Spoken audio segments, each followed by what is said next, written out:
Еліміздің өңірлік даму министрі жұмыс сапарымен Қызылорда облысына барды. Өңірдің әлеуметтік экономикалық даму қарқынымен танысқан Болат Жәмішев мемлекеттік бағдарламалар аясында атқарылып жатқан жұмыстармен танысып, бірқатар әлеуметтік нысандарды аралады.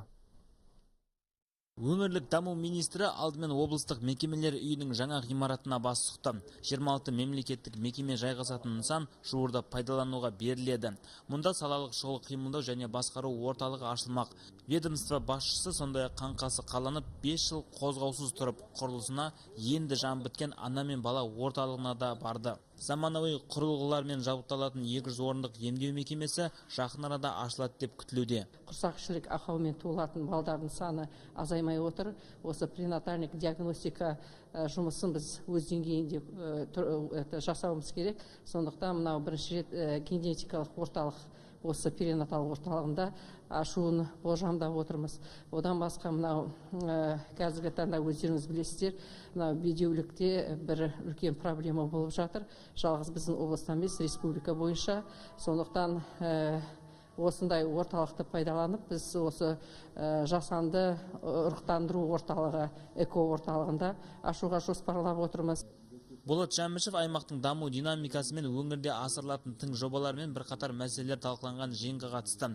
Облыс әкімі Қырымбек Көшербаев ауыл аймақты дамыту бағытындағы игі жоспарларымен бөлісті. Біз өлкемізді дамытуда Байқоңырды экономикалық трекке айналдыруды жоспарлаудамыз.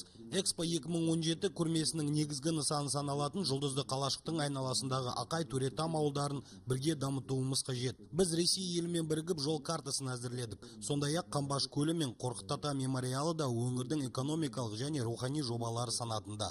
Өңірлік даму министрі облыстың жалпы ахуалын саралай келе аймақта барлық салада тұрақты өсім бар екендігін айтты. Сондай-ақ тұрғын үй жаңғырту бағдарламасын жүзеге асыру барысындағы бірқатар кемшіліктерге де тоқталды. Облыста жаңғырту бағдарламасы орта қарқында жүргізілуде. Тұрғын үйді жаңғыртуға жұмсалған мемлекет қаржысының қайтарымы мардымсыз. Бұл халыққа түпкілікті түсіндіру жұмыстары өз деңгейінде жүргізілмеген дегенді білдіреді. Мақсат құрылысшылар келді, жөндеді, ақша негерді, жөніне кетті емес. Жаңғырту деген үйдің тек қасбетін әрлеу емес, жылу, жарық, су, бүкіл инженерлік жүйелерді қалпына келтіру деген сөз. Жиында Сырдария арнасын реттеу және Арал теңізін сақтау жобасының екінші фазасын іске асыру жайы да қаралды. Сондай-ақ Қызылорда қаласының су жүйесін жаңғырту мәселесі талқыланды. Қамбар Бекенов, Қанат Еңсебаев, Руслан Айтмамбетов, Қызылорда.